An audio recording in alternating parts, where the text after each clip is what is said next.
provided access to this medicine under the care of healthcare professionals.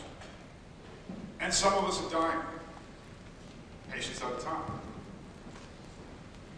We as patients need to know all we can about cannabis and our health. About this is, what right does the government have to tell me what to do about my medical? And as an anthropologist, I must admit that I am, in many people really made a distinction between those two. 46% said, I'm against it because there's no proven benefit. And marijuana use leads to harder drugs. This is the gateway theory, that if you take marijuana, you will become addicted to heroin. And I'm making it sound a little facetious, but people, it is a highly addictive substance. More people who ever use it will become dependent on it. So look how addictive tobacco is. 76% of the general population have used tobacco. 32% of them have become dependent.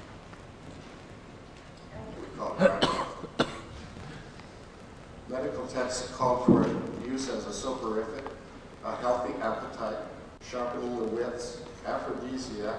There was also a highly useful medication for epilepsy. As Janet just mentioned, there's a great deal of controversy over whether or not that's true, and that controversy for that crop is a maximum of 0.3% THC. This is probably for their leadership in authorizing the beginning of the re-education of healthcare professionals to the cannabis plant. How do people live their lives and function and get on with their day-to-day life while they're using a psychoactive substance? I had other questions. I'm a drug abuse researcher by trade. Of the therapeutic use in multiple sclerosis. Yesterday I referred to the study published in the journal. So they avoid that specific cardiac risk in terms of having a rapid onset of the cannabinoid effect. And frequently enforce idleness, but they also are quite politically motivated to create changes within their communities, and this is the only way it's going to happen.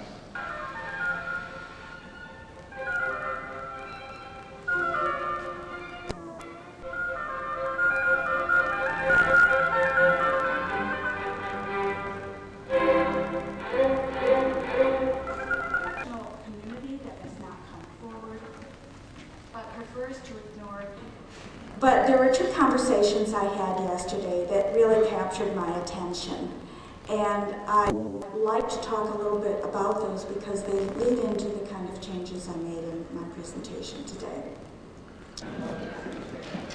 Japan Medical Marijuana Association. Wow. Well, you have to understand that the IOM report is a compromise and compromised report based upon the politics of the participants and the different perspectives of organized medicine and medical institutions. We really welcome you to Japan. We will arrange the symposium with this. Okay. Yeah, we'll do it. Yeah, we really appreciate your cooperation in the future.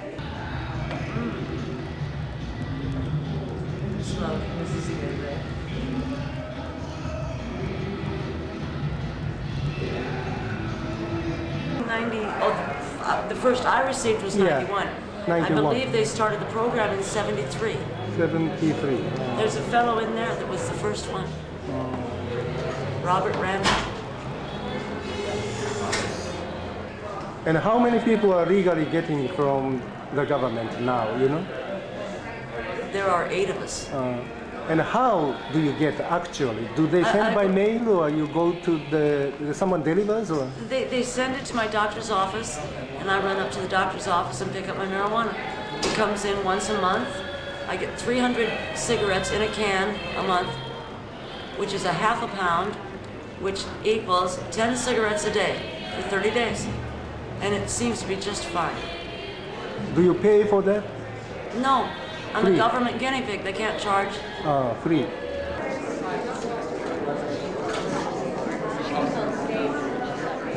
we had this conference, that we wanted to do this, especially in Iowa, was that in the United States we have had a resurgence of the states of our country that have authorized medical marijuana to be recommended by physicians of those states for certain diseases.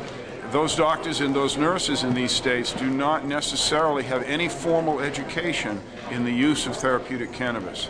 The purpose of this conference was to bring in experts to teach our doctors and nurses around the country the therapeutic uses of marijuana at the highest academic level possible. And I think that we've been very successful in opening that door. We did not cover all issues, nor can we in any one meeting. But it was a first step. It was a beginning.